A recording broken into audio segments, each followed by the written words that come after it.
What's going on, everyone? So the Florida Gators get a big victory over a top 10 SEC team. Ole Miss Rebels fall to the Florida Gators on the road. Florida gets the victory in the swamp, 24-17. I predicted Florida to lose 31-23. Shout out to a guy in my comments, Angel, who actually predicted the exact score and Florida to win.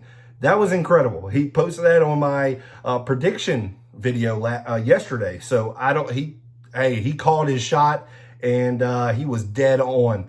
Florida gets the victory. Big additions to this game. Montreal Johnson, 18 carries, a $107, 1 touchdown, 5.9 yard per carry average. DJ Lagway was 10 of 17, 180 yards, 2 touchdowns. The 1 interception was a little high in the middle of the defense. It was tipped. Receiver couldn't bring it in. And it was a great play by the Ole Miss defender. One-hand interception. And DJ Lagway, listen, the stats don't shine, but whenever he needed plays, whenever he needed his team, whenever it was tied 17-all, big pass to DK, and then Montreal Johnson punches it in to give the Florida Gators the lead, and Ole Miss could not. Even with that high-powered offense, they only mustered 17 points. A lot of fourth down conversions that Ole Miss was trying to convert, could not do it. They kept bringing in their big offense or big linemen, and Florida's defense able to make him bounce to the outside. And whenever you give a big man, when you're trying to get him to bounce outside, that's kind of what you want. So, 1 yard, well, really Ole Miss is not expecting them. I don't think they're expecting them to go outside. One play it was weird because they had Jackson Dart trying to block for them.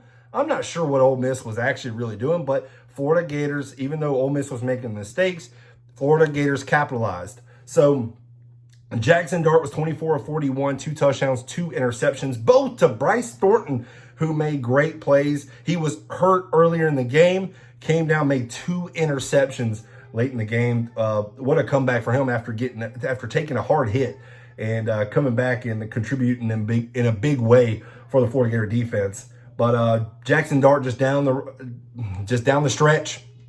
It looks like I don't know if the playoff implications got to him or something, because Ole Miss was an 84% chance to make the playoffs if they won today, and it's set at 4%.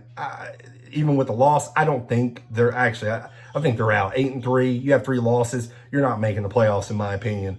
But Florida, another week where they knock off another team out of the playoffs. Last week, LSU, and then this week, Ole Miss. The Florida Gator defense has came up huge in the past couple of weeks as well.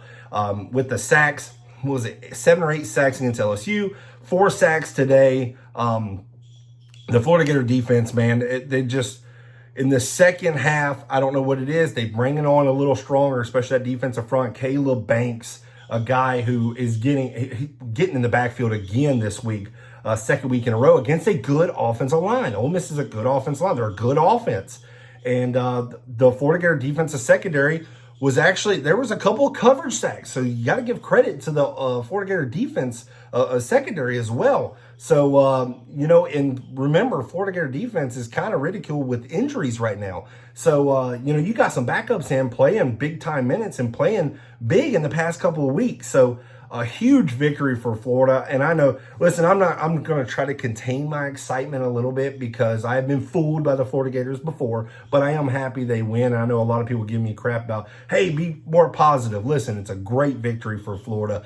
I hope this, especially this win, gives some momentum for recruiting for the Florida Gators. And I think it will. This is a huge win for the Florida Gators in recruiting, because there were some big time recruits at Florida today. So huge win, and it's another I guess a more satisfying win for the Florida Gators, because Ole Miss has one of their best edge rushers, Princely Umemalin, and comes into Florida, who he was with Florida for a couple years, and he gets beat in the same stadium that he used to play in, and another satisfying win for the Florida Gators.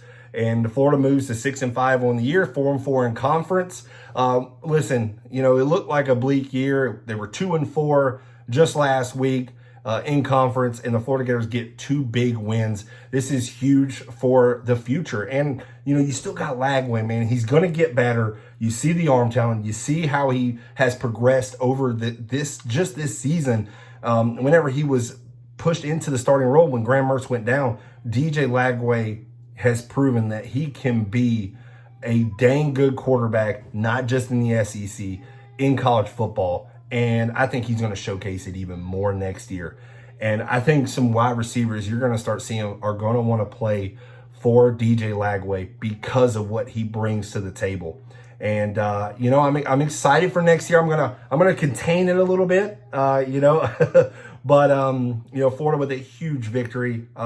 You know what? As a Florida fan base over the past couple years, not much winning has been happening in Florida with a 2-game win streak against ranked teams is so satisfying. But hey guys, as always, I appreciate y'all watching this channel. Don't forget to hit that like button. Don't forget to hit that subscribe button as well. I appreciate it. Y'all have a great one.